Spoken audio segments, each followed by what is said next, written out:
Is AI an excuse for not learning to code? Well, it's a yes to Nvidia's CEO. You should stop learning to code, says Jensen Huang. Why does the Nvidia CEO don't want you to code? Let's dare to find out. At the recent World Government Summit in Dubai, Nvidia CEO Jensen Huang made a counterintuitive break from tech CEOs advising youngsters to learn how to code. Huang argued that even at this early stage of the AI revolution, programming is no longer a vital skill.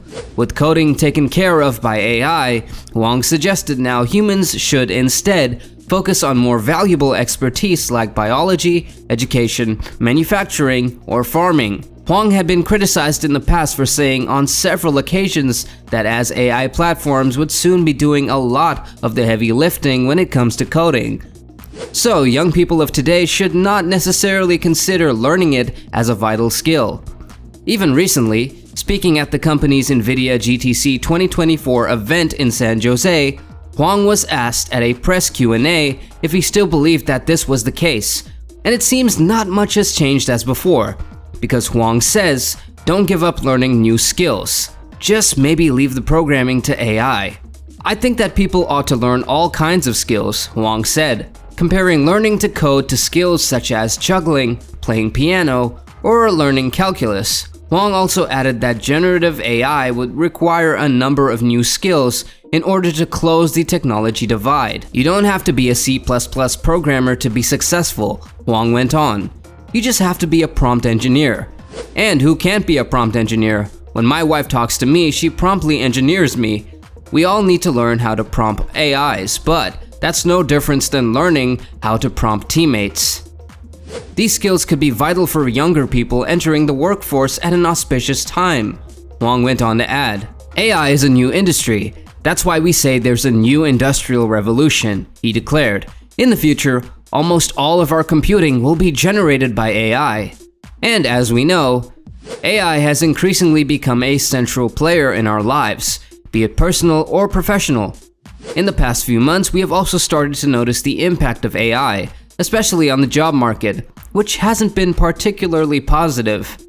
Big tech companies like Google, Meta, and Amazon have laid off thousands of people in just 2024.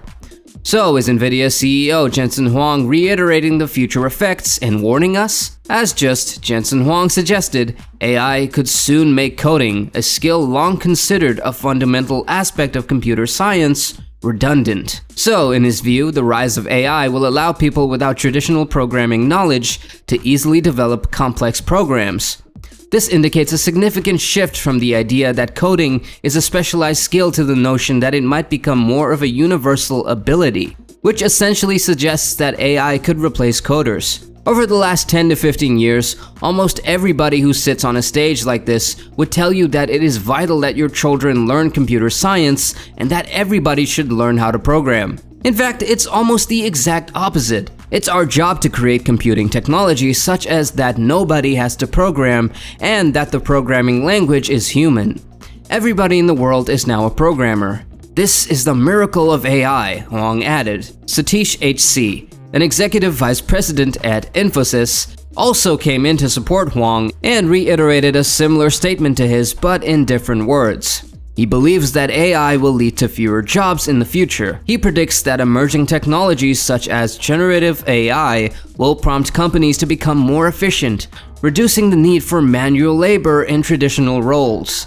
Both perspectives point to the idea that AI will dramatically alter the job landscape, albeit in different ways. Jensen Huang emphasizes the empowerment of individuals through technology, suggesting that AI might lead to a world where everyone is capable of programming. On the other hand, Satish H.C.'s viewpoint paints a picture of a job displacement and reduced demand for traditional labor in the face of technological advancements. Actually, Nvidia's CEO's words were echoed by John Carmack, who is the former CTO of Oculus VR. Coding was never the source of value and people shouldn't get overly attached to it. Problem solving is the core skill. The discipline and precision demanded by traditional programming will remain valuable transferable attributes, but they won't be a barrier to entry, he said in an X post responding to Huang's video. I suspect that I will enjoy managing AIs more.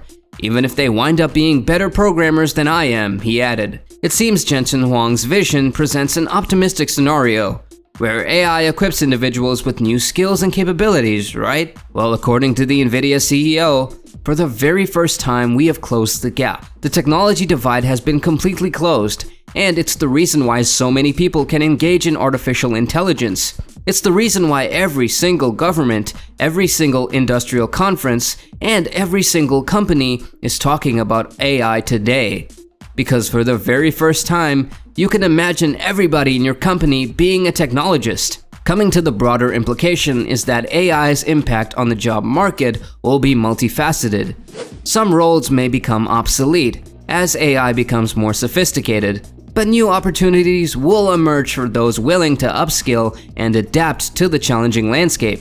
In the end, the evolution of AI will require both individuals and companies to be proactive in learning new skills and accepting technological advancements to remain competitive in the job market. And so, this is a tremendous time for all of you to realize that the technology divide has been closed, or to put it in another way, the technology leadership of other countries has now been reset, said Huang. He further talked about how kids may not necessarily learn how to code, and the focus should be on developing technology that allows for programming languages to be more human-like. In essence, traditional coding languages such as C++ or Java may become obsolete, as computers should be able to comprehend human language inputs. These words by Huang came from tech-baked nonprofit Code.org, which is lobbying to make CS a high school graduation requirement in all 50 states of the US. Hedges its bets by also including AI usage as part of its mission through its new Tech AI initiative. Interestingly, conspicuous by its absence from the who's who of tech giants on the advisory committee for the Code.org staffed and operated Teach AI is Nvidia. And Nvidia is also missing from the list of Code.org donors. So is it time to revisit the question of whether AI is an excuse for not learning to code? However, he did add that programming is not going to be essential for you to be a successful person.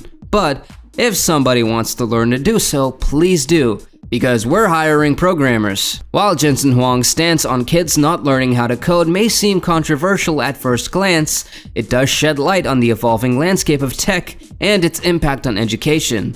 It's essential for individuals to adapt and embrace new opportunities for growth and innovation. Plus, his advice may challenge traditional views on tech literacy, but it does open up a whole new dialogue about the role of AI in shaping the future workforce. By leveraging the power of AI for coding tasks, humans can channel their energies towards areas where creativity and critical thinking are indispensable. Ultimately, whether kids should learn how to code or leave it up to AI is a question worth pondering as we navigate through the ever-changing landscape of technology. So, do you agree with Nvidia's CEO? If yes, hit the like button. Do you have some critics' perspective to share? Do comment that down below, and don't forget to share this video with your coding buddies. And more important, tech updates, subscribe, and stay tuned.